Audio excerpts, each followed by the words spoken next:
Assalamualaikum warahmatullahi wabarakatuh dan selamat sore sahabat digital. Saat ini kami berada di ruang kerja Kepala Dinas Pendidikan dan Kebudayaan Kabupaten Toli-Toli dan beliau didampingi oleh Sekretaris Dinas Pendidikan dan Kebudayaan Kabupaten Toli-Toli. Apa kabar Bapak? Assalamualaikum. Waalaikumsalam warahmatullahi wabarakatuh. Ya, baik. Ini kita melihat ada 9 poin ya, begitu terkait dengan misi pemerintah daerah Kabupaten Toli-Toli. Dan kita melihat ini ada di poin apa Dinas Pendidikan ya, poin setingannya. Intinya dari visi misi ini seperti apa capaian dari Dinas Pendidikan dan Kebudayaan di tahun 2021 hingga di akhir 2022. Silakan.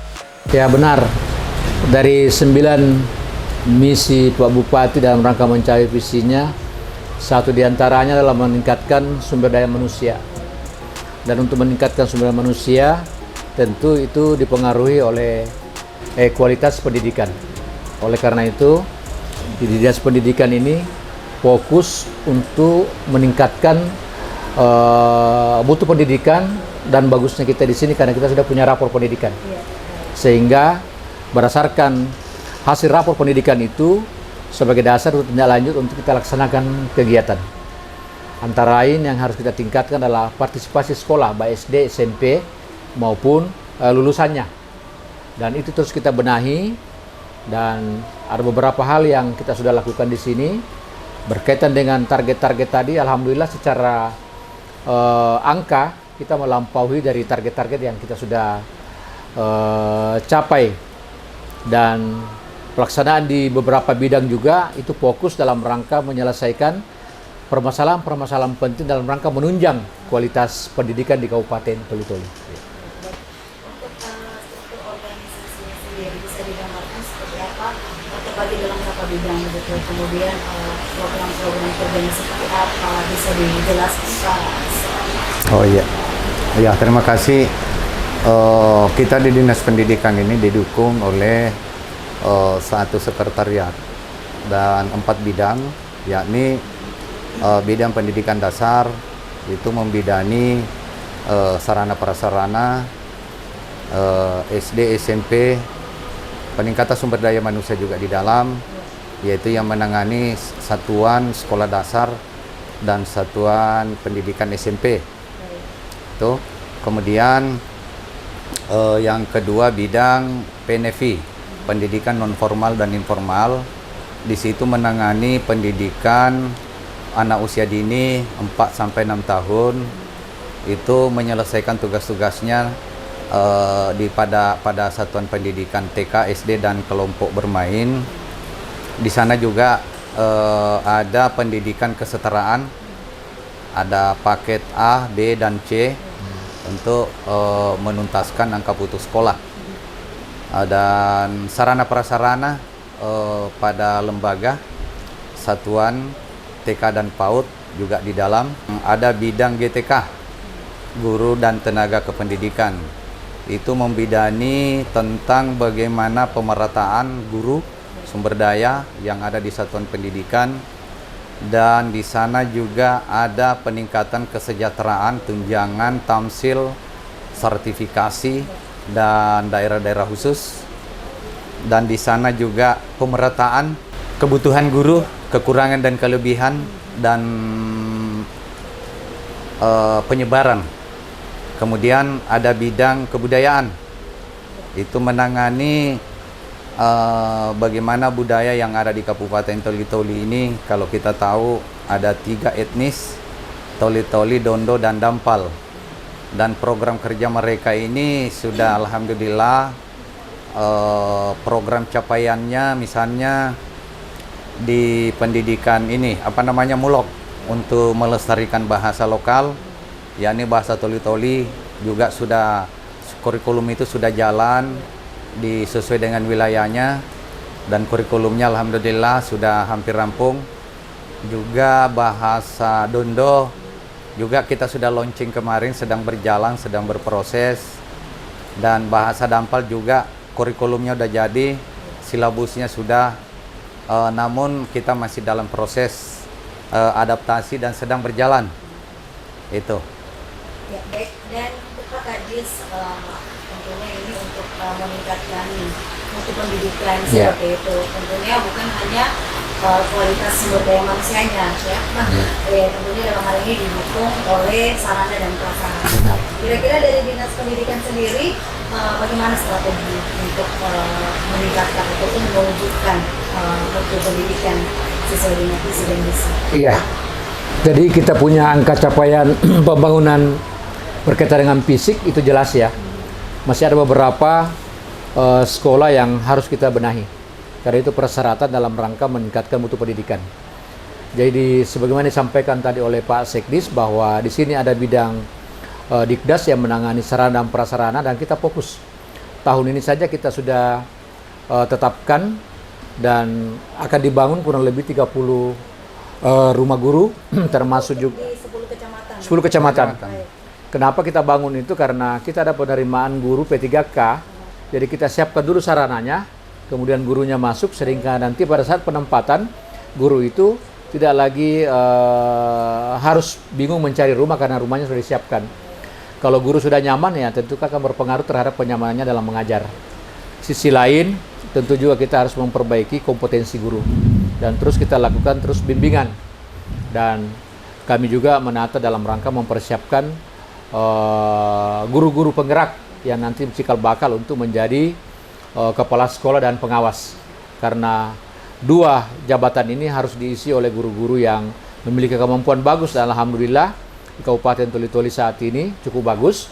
Namun setelah kami melihat data ada beberapa guru yang mendekati pensiun, tentu harus kita persiapkan lagi generasi-generasinya sehingga kesinambungan pembangunan pendidikan di Kabupaten Toli-Toli terus berlanjut dengan capaian-capaian kinerja yang sudah ditetapkan.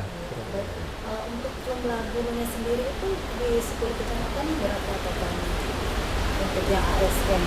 Iya, kita di sini 294 sekolah ya. 296. 296 sekolah. Memang sedang kita lakukan sekarang dalam pemetaan yang kerjasama dengan PSDM. Karena salah satu hal yang selalu disoroti adalah pemerataan guru. Dan alhamdulillah kita sudah melakukan pemetaan dan sudah ketahuan sekolah-sekolah yang kelebihan guru dan sekolah-sekolah yang kekurangan guru, sehingga nanti kita ini bisa lakukan rotasi termasuk usulan untuk penambahan guru. Ya, ini Pak Kadis kita berbicara masalah sertifikasi.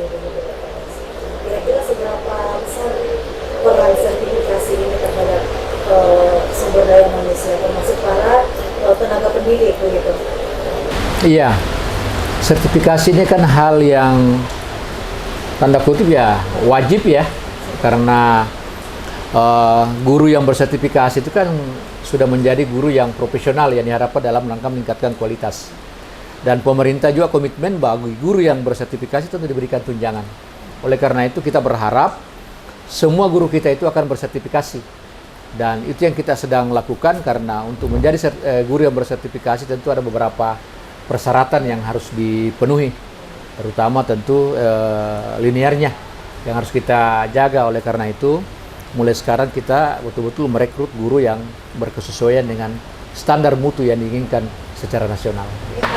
Terkait dengan isu stunting, ada memang beberapa OPD teknis yang berkaitan dengan stunting. Gitu. Iya. Dari Dinas Pendidikan sendiri, kira-kira seperti apa Iya. dengan Dinas Pendidikan dalam penurunan stunting? Iya. Gitu.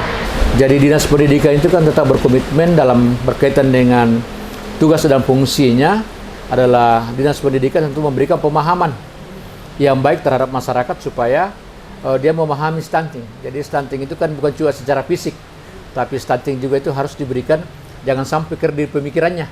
Oleh karena itu melalui gerakan pendidikan ini dengan organisasi-organisasi yang tergabung dalamnya, kita memberikan pemahaman kepada masyarakat.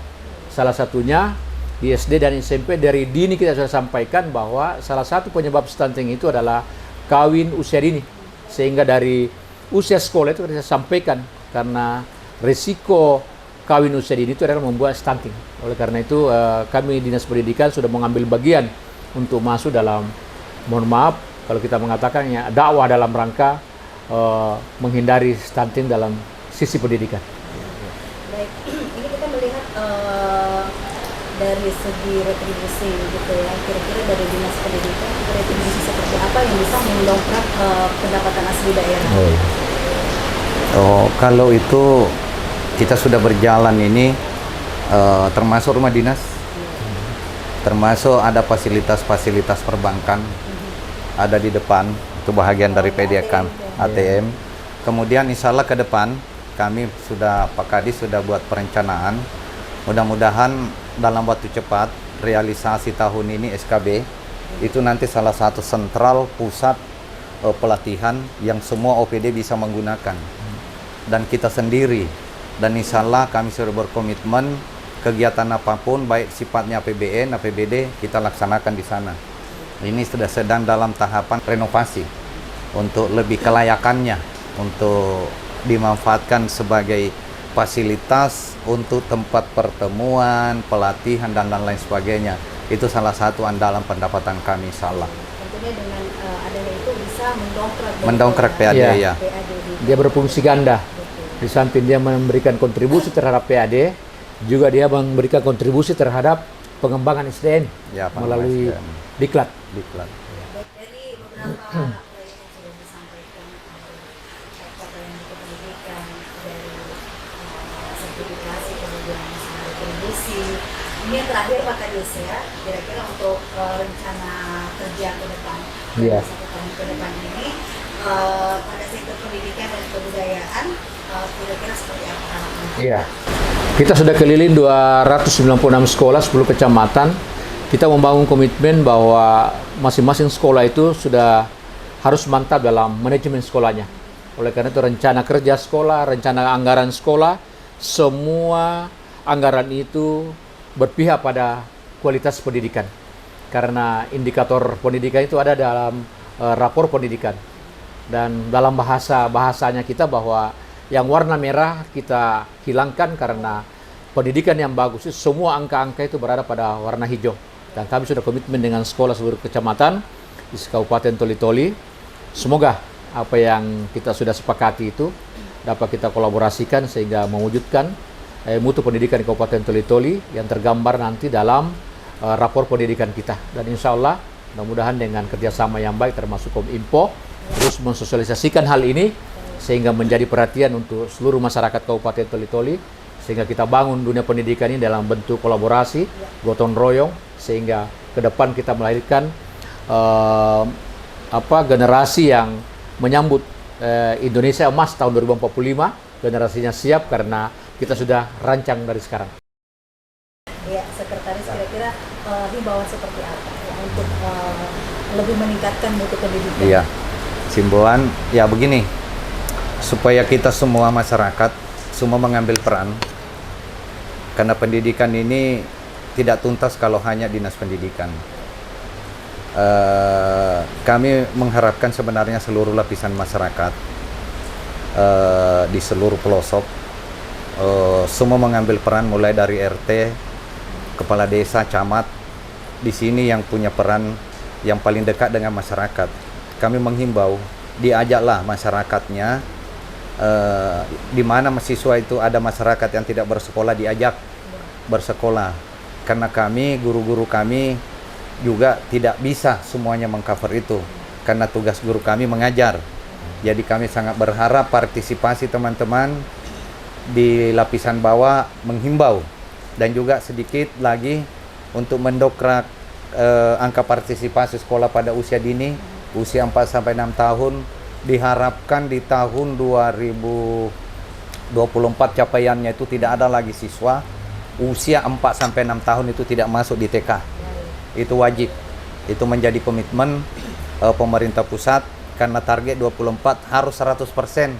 Usia 4-6 tahun itu harus semuanya bersekolah. Tidak ada lagi tidak.